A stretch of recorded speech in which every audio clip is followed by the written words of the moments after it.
السلام علیکم ناظرین و سامعین، آپ کا ہمارے ATR اردو چینل میں خیر مقدم اور استقبال ہے۔ آج ہم پڑھنے والے ہیں سر سید احمد خاں کا مضمون گزرا ہوا زمانہ۔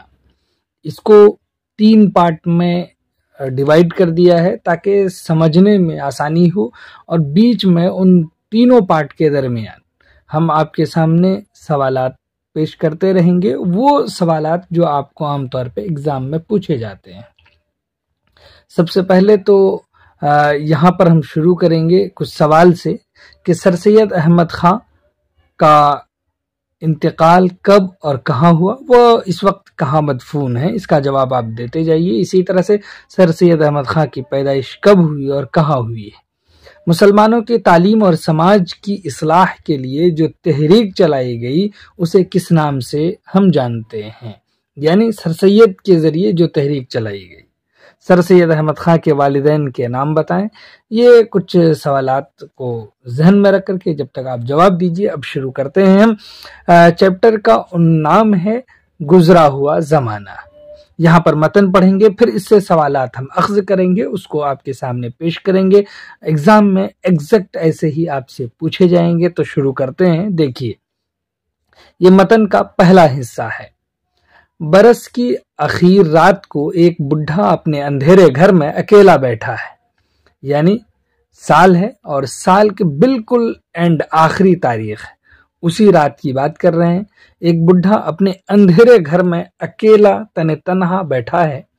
رات بھی ڈراؤنی اندھیری ہے، گھٹا چھا رہی ہے، بجلی تڑپ تڑپ کر کڑکتی ہے، آندھی بڑے زور شور سے چلتی ہے، دل کانپتا ہے اور دم گھبراتا ہے۔ بڈھا نہایت غمگین ہے، مگر اس کا غم نہ اندھیرے گھر پر ہے نہ اکیلے پن پر، یعنی بڈھا اپنے اکیلے گھر میں ہے، رات بھی ایک دم گھپا گھپ اندھیر ہے، اور پھر یہی نہیں کہ اگر کہے گا کہ اس وجہ سے اس کے اندر غمگینیت آ گئی ہے تو اس کی یہ وجہ نہیں ہے، بلکہ کس وجہ سے کہہ رہے ہیں کہ غم نہ اندھیرے پر نہ اکیلے پن پر ہے۔ آپ سے سوال پوچھا جائے گا بڈھا نہایت غمگین تھا کس وجہ سے، آپشن میں ہوگا کہ غمگین کی وجہ اندھیرے گھر پر یا اکیلے پن پر تھا۔ پھر تیسری بات، اور نہ آندھی کے گونج اور نہ برس کی آخر رات پر، اس پر بھی جو ہے وہ غمگین نہیں ہے، اس کو اس پر بھی غم نہیں ہے، وہ اپنے پچھلے زمانے کو یاد کرتا ہے۔ اس کا مطلب یہی ہے کہ بڈھا جو غمگین ہے وہ اس وقت اپنے پچھلے زمانے کو یاد کر کے غمگین ہے، اور جتنا زیادہ یاد آتا ہے اتنا ہی غم بڑھتا ہے۔ ہاتھوں سے ڈھکے ہوئے منہ پر آنکھوں سے آنسو بہے چلے جاتے ہیں۔ دوسرا پیراگراف یہاں پر شروع ہوا۔ پہلے پیراگراف میں آپ نے جان لیا کہ بڈھا آخر رات میں نہایت غمگین تھا، صرف اس وجہ سے کہ ان کو اپنا ماضی یاد آ رہا تھا، وہ کسی چیز پر نہ ہی اکیلے پن پر غم کر رہا تھا، نہ ہی وہ آخر رات پر غم کر رہا تھا، اور نہ ہی وہ اس اندھیری رات کی وجہ سے غمگین تھا۔ اس پیراگراف کو دیکھیے، یہاں پر سمجھیے۔ پچھلے زمانے اس کی آنکھوں کے سامنے پھرتا ہے، اپنا لڑکپن اس کو یاد آتا ہے۔ وہ جو زمانہ ہے جو گزر چکا ہے وہ اس کے آنکھوں کے سامنے پھر جاتا ہے، اور لڑکپن کا وہ زمانہ یاد آتا ہے جب اس کو کسی چیز کا غم اور کسی بات کی فکر دل میں نہ تھی۔ روپیہ اشرفی کے بدلے ریوڑی مٹھائی اچھی لگتی تھی، کہ اس کو یہ سوال پوچھا جائے گا کہ روپیہ اشرفی کے بدلے اس بڈھے کو کیا چیز اچھی لگتی تھی۔ ریوڑی مٹھائی اچھی لگتی تھی۔ سارا گھر، ماں باپ، بھائی بہن اس کو پیار کرتے تھے۔ پڑھنے کے لیے چھٹی کا وقت جلد آنے کی خوشی میں کتابیں بغل میں لے کر مکتب میں چلا جاتا تھا، یعنی اس کو پڑھنے کا بھی بہت شوق تھا۔ چھٹی کا وقت جلد آنے کی خوشی میں وہ کتابیں بغل میں دبا کر مکتب جاتا تھا۔ مکتب کا خیال آتے ہی اس کو اپنے ہم مکتب یاد آتے ہیں۔ یہاں پر اب بتا رہا ہے کہ اس کو جو ان کے ساتھ پڑھا تھا مکتب میں وہ یاد آنے لگا، وہ اور زیادہ غمگین ہوتا ہے۔ اب آپ سے یہ سوال پوچھا جائے گا کہ بڈھا کس وقت اور زیادہ غمگین ہوا، جب اس کو ہم مکتب یاد آئے اور بے اختیار چلا اٹھتا ہے. جب اس کو ہم مکتب یاد آتا ہے تو وہ چلا اٹھتا ہے، ہائے وقت، ہائے گزرے ہوئے زمانے، افسوس میں نے تجھے بہت دیر میں یاد کیا.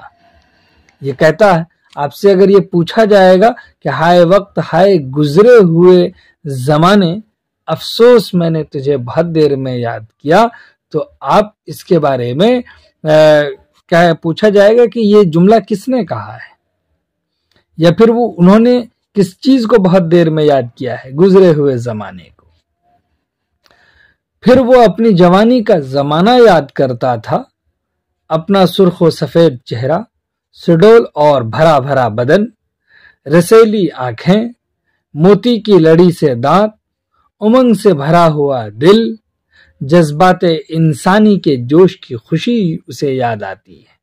بہت ساری چیزیں اس کو یاد آ رہی ہیں، یعنی جوانی کا زمانہ یاد کیا تو اس میں یہ ساری چیزیں ان کو یاد آ رہی ہیں. ان کی آنکھوں میں اندھیرا چھائے ہوئے زمانے میں ماں باپ جو نصیحت کرتے تھے اور نیکی اور خدا پرستی کی بات بتاتے تھے تو وہ یہ کہتا تھا. جب وہ اس کو بتایا جاتا وہ کیا کہتا تھا؟ اوہ ابھی بہت وقت ہے، بڑھاپا آنے کا خیال بھی نہ آتا تھا.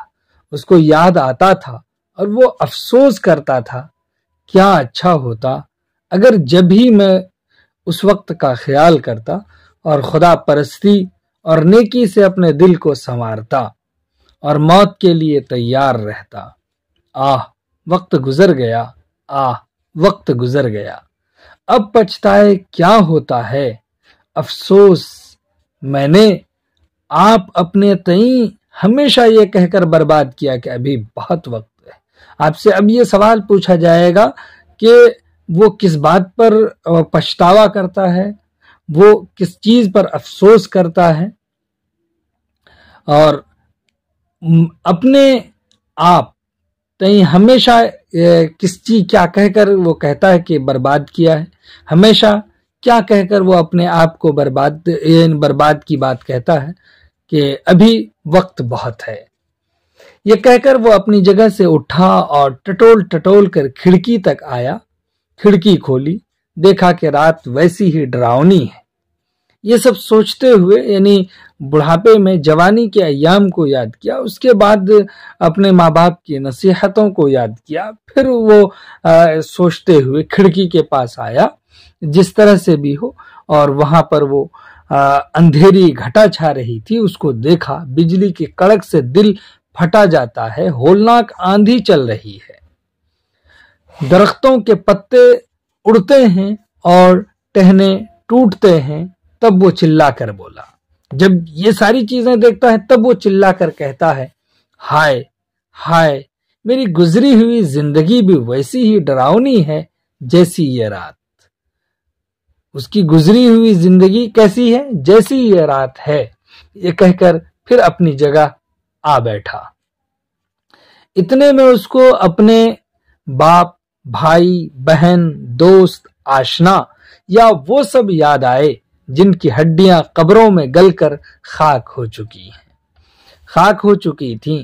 ماں گویا اس کو چھاتی سے لگائے آنکھوں میں آنسو بھرے کھڑی ہے، یہ کہتی ہوئی کہ ارے بیٹا وقت گزر گیا. باپ کا نورانی چہرہ اس کے سامنے ہے اور اس میں سے یہ آواز آتی ہے